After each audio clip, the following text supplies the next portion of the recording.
Hey everyone and welcome. If you're gearing up for your Class 10 exams, then you know federalism is a massive topic. But what does it actually mean? Well, you can think of it as the secret sauce, the blueprint for how a country as huge and diverse as India stays together. So let's break it all down and get you 100% exam ready. And real quick, this entire deep dive is brought to you by our fantastic partners at A1 Institute. They're all about helping students just like you really nail these concepts and, of course, ace those exams.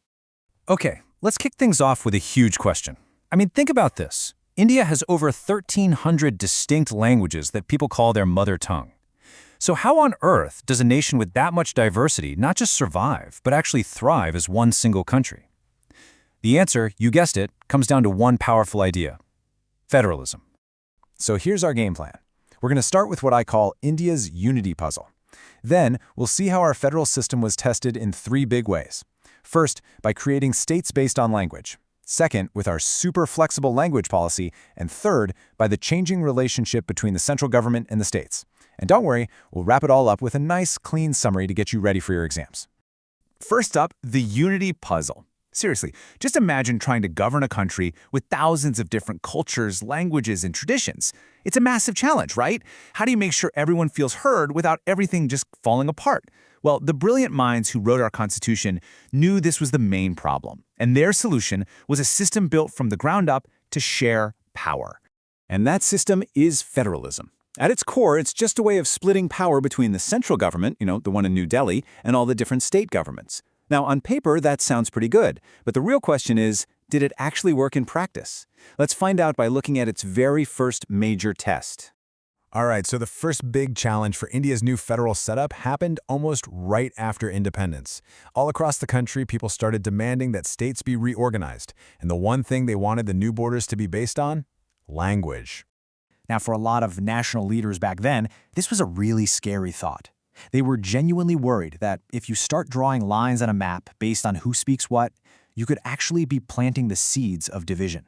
The fear was that it could tear the country apart. But you know what? What actually happened was the complete opposite. Experience has shown us that creating these linguistic states made the country stronger and more united. Why? Well, it just made administration way easier, and more importantly, it made people feel like their unique culture and language were being respected. This all became official with the States Reorganization Act of 1956. So for your exams, remember this: the first big test of federalism was a huge success. Let's move on to the second big test, the language policy. With so many languages, how do you pick one for official business without making huge groups of people feel left out?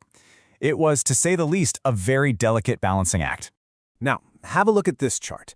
This tells you everything you need to know. While Hindi is the single largest language, it's the mother tongue for only about 44% of Indians. That means a majority of the country, over 56%, speaks something else. This one fact was so important because it meant you couldn't just make Hindi the one and only national language without upsetting more than half the country. So India's leaders were incredibly cautious here. They didn't make the mistake of imposing Hindi on everyone. Instead, the Constitution named Hindi as the official language, but, and this is the clever part, it also allowed English to continue being used for official purposes. That flexibility was absolutely key. And here's where it gets even smarter. The Constitution didn't just stop there. It officially recognizes 21 other major languages as scheduled languages, and that has a huge real-world impact. It means a student can write a central government exam in Tamil, or Bengali, or Punjabi. It ensures that your language never becomes a barrier to your success. Pretty brilliant, right? Okay, this brings us to our third and final test, the ever-changing relationship between the central government and the state governments. This power balance wasn't set in stone. It has actually evolved a lot over the years. You can really think of this center-state relationship in two different phases. Before 1990, for a long time, one single party pretty much ran the show at both the national and state levels. And what happened was, the central government would sometimes misuse its power and dismiss state governments run by other parties. But everything changed after 1990. We saw the rise of powerful regional parties, and a whole new political era began. And that new era was the era of coalition governments. This is what happens when no single party gets a clear majority to rule on its own. They have to team up with other parties, often those powerful regional ones, to form a government. This completely changed the game. Suddenly, the central government had to listen to and respect its regional partners. It became much harder for them to just dismiss a state government whenever they felt like it. Phew. Okay, we have covered a ton of ground, so let's pull everything together into a quick, clear summary. These are the key points you absolutely want to have locked in for your exam. All right, let's nail down these takeaways.